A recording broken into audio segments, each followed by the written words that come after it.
Perkenalkan, nama saya Dela Trimutia dengan nomor BP 200-107-1004. Nah, pada kesempatan kali ini, saya bersama kelompok 6 akan membahas anggaran sektor publik. Yang pertama, kita masuk kepada pengertian istilah anggaran. Anggaran adalah diambil dari kata bahasa Perancis, budget, yang artinya tas kecil. Nah, secara luas, anggaran merupakan rencana operasi keuangan yang mencakup estimasi pengeluaran yang diusulkan dan sumber pendapatan yang diharapkan untuk membiayainya dalam periode waktu tertentu. Nah, setelah mengetahui pengertian anggaran, sekarang kita masuk kepada definisi anggaran sektor publik. Anggaran sektor publik merupakan suatu wadah pemerintah untuk menghasilkan barang dan pelayanan publik dalam rangka memenuhi kebutuhan publik dengan mengutamakan kesejahteraan masyarakat.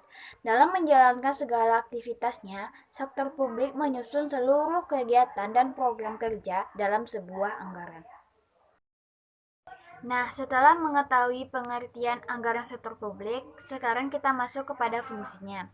Yang pertama adalah fungsinya perencanaan, pengendalian, kebijakan fiskal, politik, koordinasi dan komunikasi, penilaian kinerja, alat motivasi, serta untuk menciptakan ruang publik. Nah, yang pertama sekali kita akan membahas mengenai anggaran sebagai alat perencanaan. Alat perencanaan dibuat untuk merencanakan tindakan apa yang dilakukan oleh pemerintah, misalnya berapa biaya yang dibutuhkan dan berapa hasil yang diperoleh dari belanja pemerintah tersebut. Yang kedua, sebagai alat pengendalian. Alat pengendalian digunakan untuk menghindari adanya pengeluaran yang terlalu besar, terlalu rendah, salah sasaran, atau adanya penggunaan dana yang tidak semestinya. Nah, yang ketiga, anggaran sebagai alat kebijakan fiskal. Alat kebijakan fiskal pemerintah digunakan untuk menstabilkan ekonomi dan mendorong pertumbuhan ekonomi. Melalui anggaran sektor publik dapat diketahui arah kebijakan fiskal pemerintah. Kita masuk pada yang keempat, yaitu anggaran sebagai alat politik. Pada sektor publik, anggaran merupakan dokumen politik sebagai bentuk komitmen eksekutif dan kesepakatan legislatif atas penggunaan dana publik untuk kepentingan tertentu. Yang kelima, anggaran sebagai alat koordinasi dan komunikasi, yaitu sebuah bagian atau unit yang merupakan suborganisasi dapat mengetahui apa yang harus dilakukan dan apa yang akan dilakukan oleh bagian atau unit kerja tertentu. Dan yang keenam, anggaran sebagai alat penilaian kinerja. Kinerja eksekutif dinilai berdasarkan pencapaian target sasaran, efektivitas, dan efisiensi pelaksanaan anggaran. Kinerja manajer publik dinilai berdasarkan berapa hasil yang dicapai dikaitkan oleh anggaran. Yang ketujuh, anggaran sebagai alat motivasi, yaitu digunakan sebagai alat untuk memotivasi manajer dan stafnya agar dapat bekerja secara ekonomis, efektif, dan efisien dalam mencapai target dan tujuan organisasi yang ditetapkan. Nah, kita masuk pada yang terakhir, yaitu 8, anggaran sebagai alat untuk menciptakan ruang publik. Nah, masyarakat dan elemen lainnya atau non-pemerintah, organisasi masyarakat harus terlibat dalam proses penganggaran publik. Keterlibatan mereka dapat bersifat langsung dan tidak langsung. Keterlibatan langsung masyarakat dalam proses penganggaran dapat dilakukan mulai dari proses penyusunan perencanaan pembangunan maupun rencana kerja pemerintah daerah. Sedangkan keterlibatan secara tidak langsung dapat melalui perwakilan mereka di lembaga legislatif, DPR atau DPRD. Assalamualaikum warahmatullahi wabarakatuh. Baiklah, saya akan melanjutkan penjelasan tentang karakteristik anggaran sektor publik. Anggaran sektor publik memiliki beberapa karakteristik. Yang pertama, anggaran dinyatakan dalam satuan keuangan dan satuan selain keuangan. Yang kedua, anggaran umumnya mencakup jangka waktu tertentu. Yang ketiga, anggaran memiliki komitmen atau kesanggupan manajemen dalam mencapai sasaran yang ditetapkan. Yang keempat, usulan anggaran disetujui oleh pihak yang berwenang lebih tinggi dari penyusunan anggaran. Dan yang kelima, sekali disusun, anggaran hanya dapat diubah dalam kondisi tertentu. Selanjutnya yaitu tujuan penyusunan anggaran sektor publik. Yang pertama, membantu pemerintah dalam mencapai tujuan fiskal dan meningkatkan koordinasi lingkungan pemerintah. Yang kedua, membantu pemerintah dalam meningkatkan efisiensi dan keadilan dalam menyediakan barang dan jasa publik. Yang ketiga, memungkinkan bagi pemerintah untuk memenuhi prioritas belanja. Dan yang keempat, meningkatkan transparansi dan pertanggungjawaban pemerintah untuk DPR atau MPR dan masyarakat. Saya akan melanjutkan materi berikutnya, yaitu tentang prinsip-prinsip anggaran sektor publik. Nah, yang pertama yaitu otoritas oleh badan legislatif.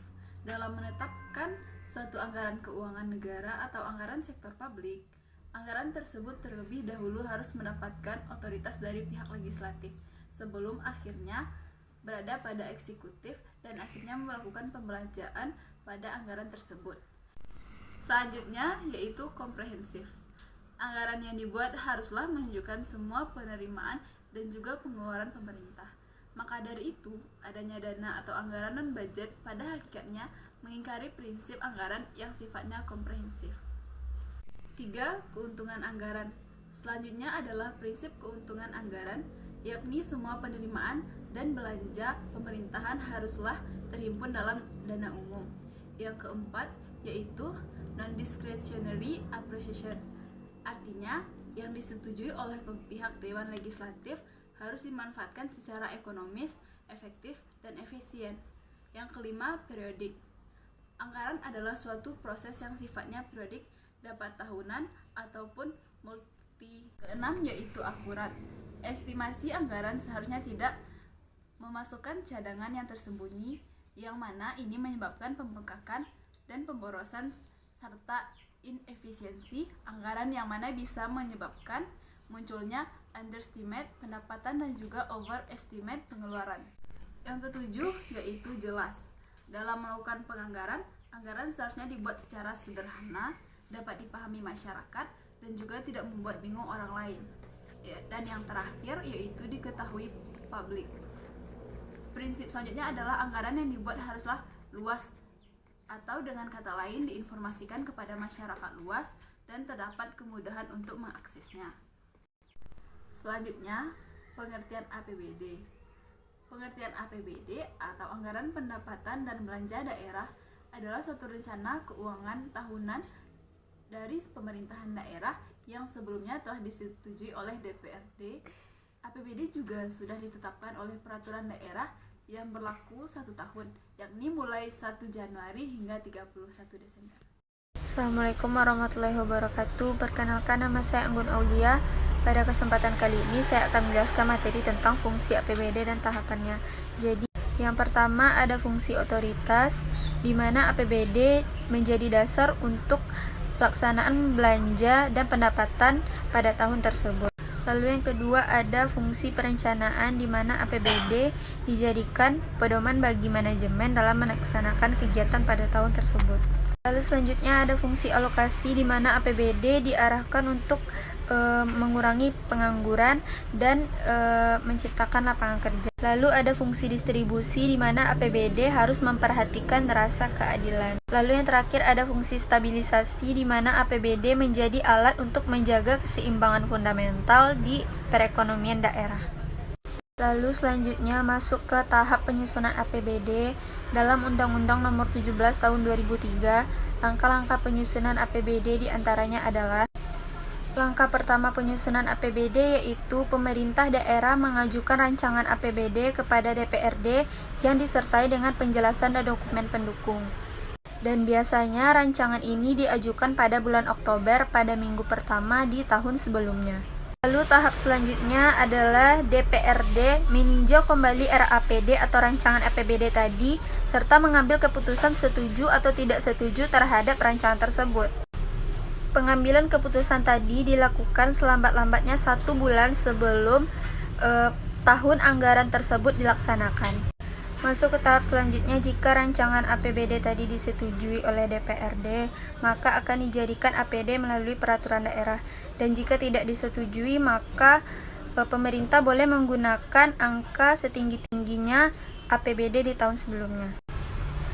Masuk ke tahap terakhir, di mana APBD yang telah dilaksanakan dalam peraturan daerah tadi kemudian dituangkan dalam keputusan gubernur, wali kota, ataupun bupati.